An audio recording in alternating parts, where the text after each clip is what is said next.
watching the primetime newscast in the English language on Canal, the international. Thanks for joining me. My name is Gladys Ambodiban. Stay tuned for the headlines.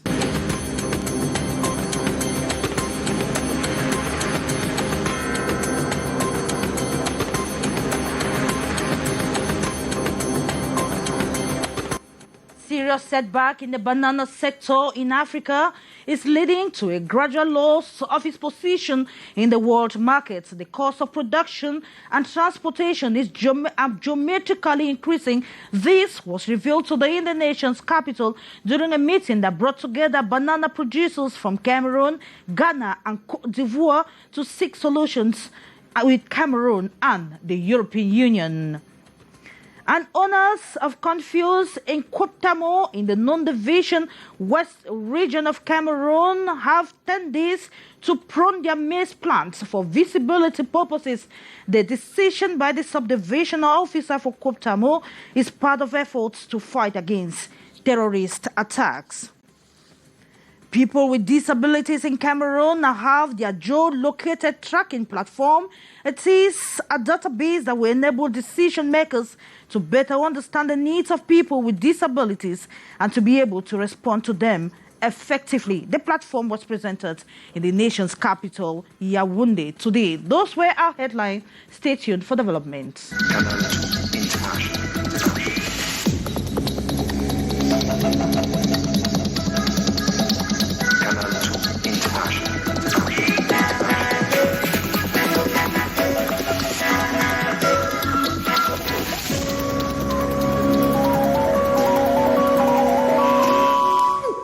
Thanks for joining us once again. Producers and dealers in banana in Africa have cried out that the sector is facing a setback and is gradually losing its position in the world market. The cost of production and transportation are growing geometrically, and a combined delegation of Cameroonians, producers from Cameroon, Ivory Coast, and the Ghana are currently in Cameroon to seek solutions to from the European Union and the Cameroon government. You have more on that with Hysen Chia from the nation's capital.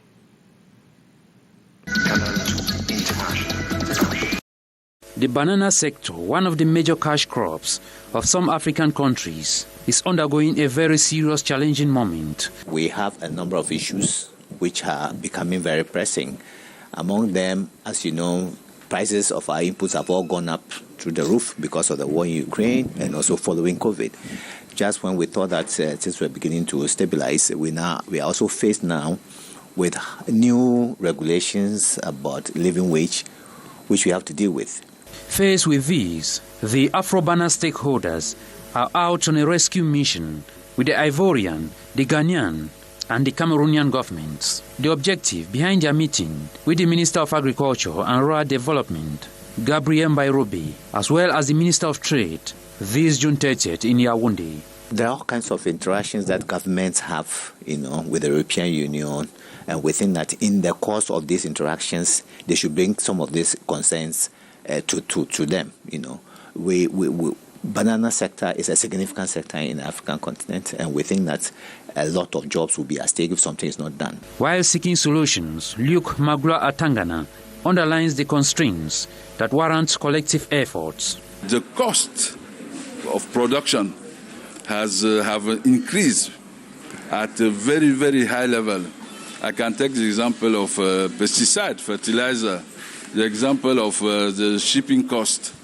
At the same time, the European Union are asking, to the producer to support additional, charges. Is it possible? It's not possible.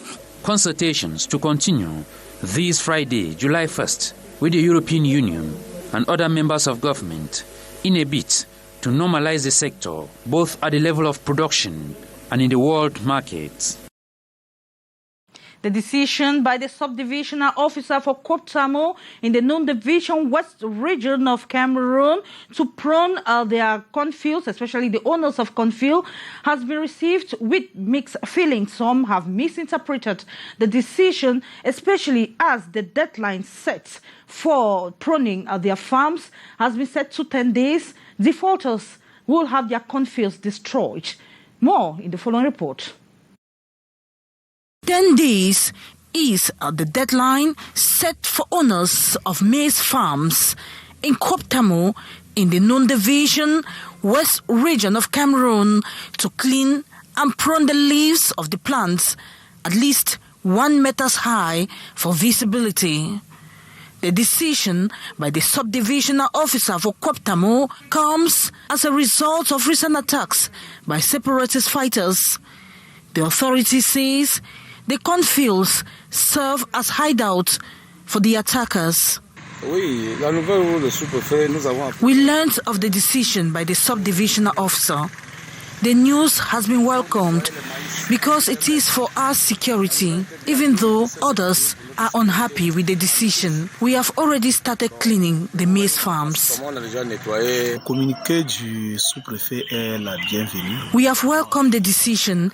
It is for our good and our security. He has asked us to clean the cornfields and not to destroy the farms, especially those found in the town and surroundings of some administrative buildings. All these for our security. The subdivisional officer's decision has been poorly interpreted by some inhabitants and owners of the maize farms. The subdivisional officer did not ask for the cornfields to be destroyed. He mainly demanded that the cornfields situated close to public buildings should be cleaned for better visibility. His decision is to ensure cleanliness of our environment and not to destroy farms. According to the decision, defaulters will have their maize farms completely destroyed. This to avert an incursion just like the recent attack where 5 gendarme officers were killed by unknown individuals who attacked a national gendarmerie post in the area. People with disabilities now have their geo-located tracking platform. It is a database that will enable decision makers to better understand the problems faced by people with disabilities to be able to respond to their problems effectively. The platform was presented in the nation's capital, Yaoundé, today, as we hear the following report with Omo Kosome. Super.org, a new digital tool for monitoring people with disabilities, a centralized online database that also has a mobile application. It provides real-time statistical data on people with disabilities in Cameroon. This project would eventually be able to permit us to have a database of all the persons with disability. We will consolidate what we already have in the Ministry of Social Affairs. And with that, we can be able to consolidate and come out with viable data which is existing for all categories of persons with disability in the country. The project, which is only in its first phase, will be tested on a sample of 30 municipalities. And not just data per se, but we want to be able to come out with certain level of information attached to it as concerns their needs, as concerns their well-being, as concerns other preoccupations that persons with disability can face. And with that, we can be able to harmonize and be able to exploit and be able to come out with their real need whenever a need occurs. The platform is a result of the combined action of the Ministry of Social Affairs, FACOM, the Ministry of Post and Telecommunications, among others. Presented this June 30th in the nation's political capital, Yaoundé, these to solve the problems of public development policies on all the disabled people in the different regions of Cameroon. The Faculty of Economics and Applied Management of the University of Douala has announced HND specialized courses for students during an open day today in the school campus here in Douala. To officially welcome the students, the discussions focus on the professionalism of professional courses and entrepreneurship. Maureen tells us more. Many people say that the university cannot train her own students. It's false. The university. Sangun Joya is a first-year HND student at the Faculty of Economics and Applied Management at the University of Douala. I'm doing human resources management. As a director of human resources management, I noticed that so many enterprises have difficulty to manage their salaries. She thinks the professionalization of studies at the start of her studies will help bridge the gap between academic internship and the realities in enterprises. The BTS offers us the opportunity to get out from school and find easily the job. In this amphitheater are thousands of HND students enrolled in different departments at the Faculty of Economics and Applied Management at the University of Douala. They are being schooled by heads of different enterprises in Douala on entrepreneurship, techniques to grab academic and professional internships, attitude to uphold the need for feasibility studies of enterprises, and many more. The Dean of the Faculty, Claude Bekolo, applauds what he describes as an innovation in the Faculty of Economics and Applied Management. With that competencies, we discovered that it is important. We can also start with professionalization. So we decided to get BTS in order to start with professionalization. And this is our former first experience. The faculty for the first time has opted for specialized courses at the level of HND to facilitate the effective integration of students into the job market. 9 more days for Muslim faithfuls to observe the feast of the Tabaski. Telos in Cameroon's economic capital have complained that there are no busy activities as compared to same time last year close to the feast when their shops were actually busy. They have blamed that on economic hardship. You have more with Sherifa Saleh. 2 weeks to the Tabaski feast and the effervescence around tailoring workshops seems to be timid. This time around, not same as compared during the Ramadan feast observed 2 months ago. Amadou Freeman explains how loaded he was with work, but this time, not up to 5 people have visited his workshop to place orders. Last Salah, I spent almost all my nights here at that very month. Night for me is the best moment to work because there's no noise, no disturbance. So even without influence, if I'm having some big commands, wedding downs, I mostly cut them during the night. Elsewhere in Douala, tailors are dieseling off due to lack of customers. According to tailors, the economic hardship has made the purchasing power to reduce. Sometimes you have surprise commands that can make you to block other commands. Yeah, emergencies and all the like. But you always make your efforts. I make all my efforts not to disappoint certain commands.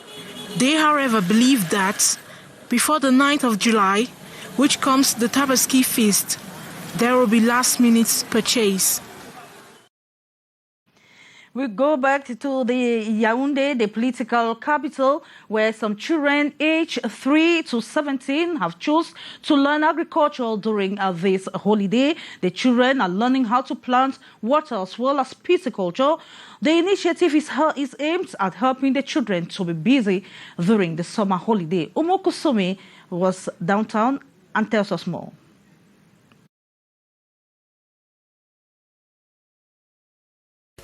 Planting seeds to produce seedlings, transplanting, rearing of fish and rabbits are the main activities carried out in this holiday school of agriculture. The children, aged between 3 to 17 years, taught how to practice agriculture, pisciculture, cuniculture, and painting. The first week I came here, it was urban agriculture, where we study how to transplant. So we study that we can plant everywhere when there is a little bit of space. Last week we did pisciculture, where we saw this kind of fish, and then we realized that the name of this fish is Clarias. We also saw cuniculture when we saw that cuniculture is a science that studies domestic rabbit.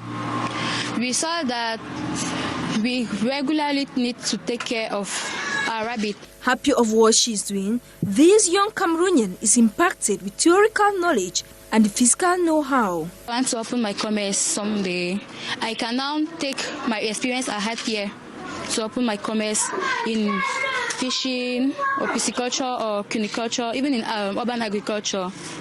Or even by painting things, I can paint and later sell it and then gain money. And then it makes me to have more knowledge. The holiday activities they see is to keep the children funky and teach all forms of agricultural techniques that can help them in future. An alleged fraudster is currently behind bars in Bertoua in the east region of Cameroon. He is accused of counterfeiting documents, signatures and stamps. More in the following report. These are some of the official documents which this alleged fraudster produces in Bertoua in the east region of Cameroon. He is said to have double nationality, that of Cameroon and the Central African Republic. He was arrested by forces of law and order following thorough investigations. Of recent, there have been fake identity cards circulating in Bertoua and its environs. These fake ID cards have been seized from Cameroonians as well as foreigners several times. It is with the help of these equipments that the alleged fraudster has been fabricating the documents, including official stamps used on the documents. Nous avons mis sur pied une opération de police. We put in place a police operation in collaboration with the Immigration Service that took us to the Central region where Chichima, Chudani and Danwala Tibo were arrested. Immediately, we searched the home of Danwala Tibo in the Briqueterie neighborhood, and we noted he had a whole center for identification installed in his home. Avec pratiquement tout un centre d'identification installé à domicile. The man is also reported to have fabricated Qatar identity cards and resident permits in several towns in Cameroon for those needing them as they would be traveling to watch the World Cup in Qatar this year. Nous avons également saisi des faux cachets de services. We seized fake stamps of different services, such as that of the Police Immigration Service in Yaoundé, Eboloa, and the Central Police Station number 4 in the nation's capital, Yaoundé. Numéro 4 de la ville de Yaoundé.